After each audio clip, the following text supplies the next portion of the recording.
So this is coming from the National Post newspaper. This is the online version.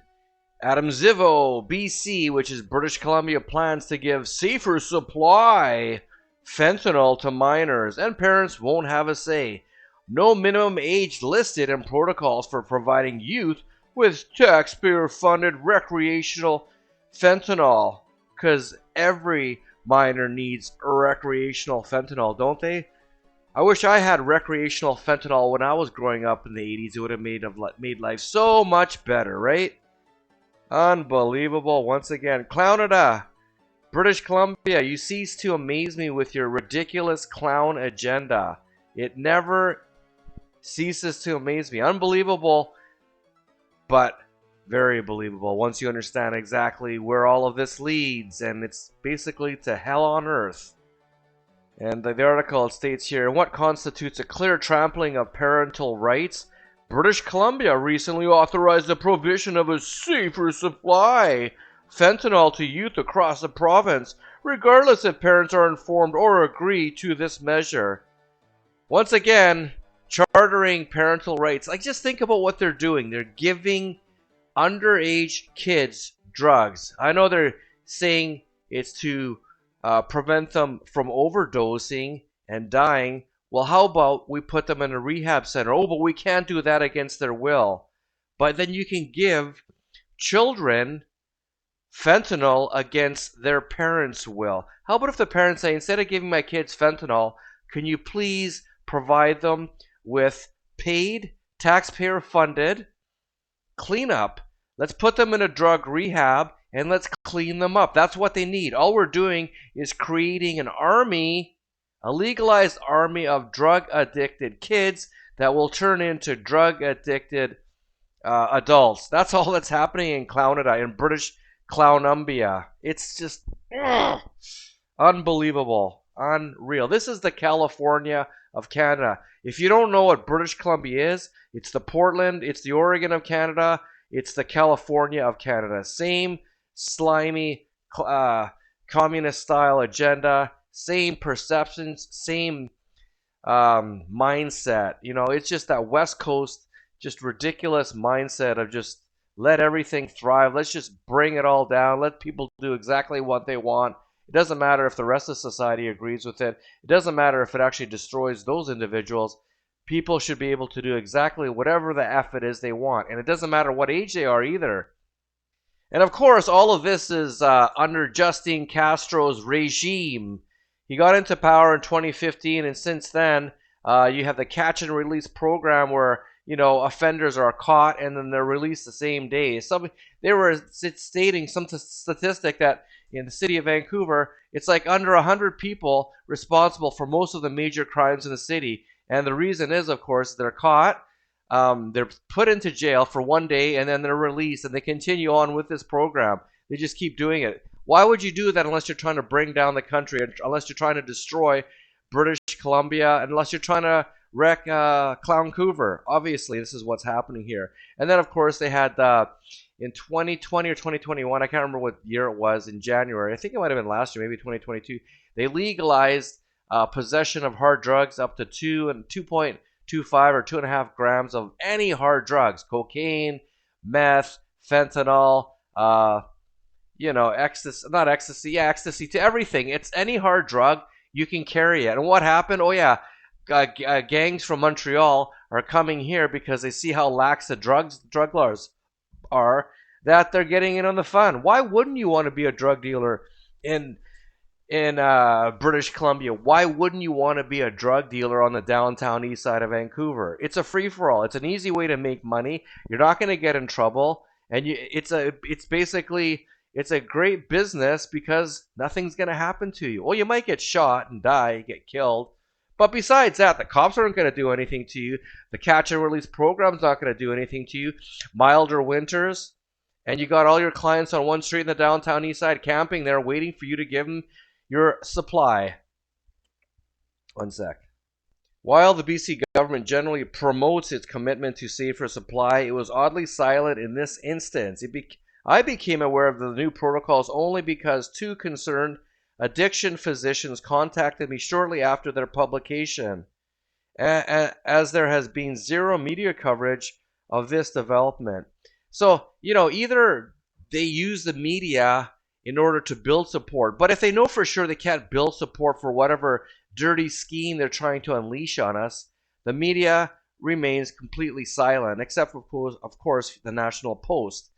Anybody else? The National Post seems to be actually one of the better media outlets in the country. If you're looking at global news, globalist news, and the CBC Clown Broadcasting Corporation, they will hide as much as they have to, and if they have to release information, they always make it seem like it's the greatest thing next to sliced bread.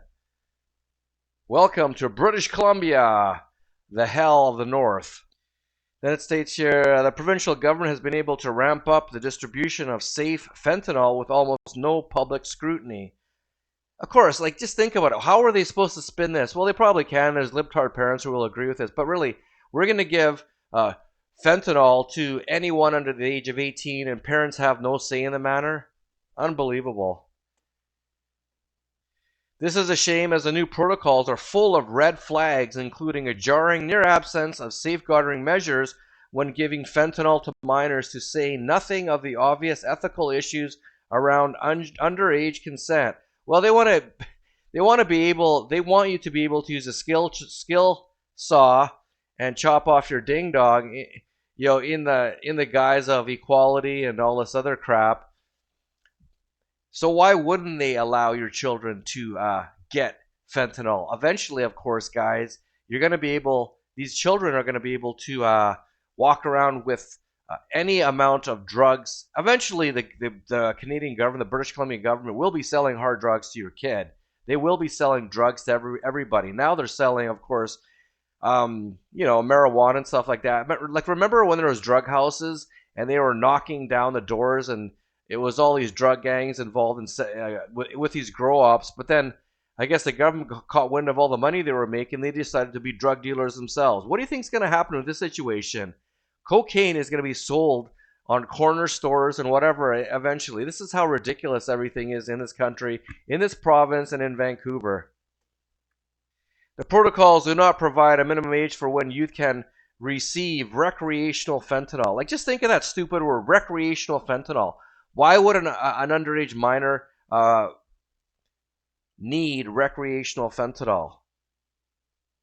When I asked the BCCSU whether a minimum existed, they did not reply. The documents also make absolutely no mention of the rights and rules of parents of a drug-addicted minors. Once again, why can't we put these people in some kind of institute, program, even if it's against their free will, to clean them up? Because cleaning them up is the best thing for them.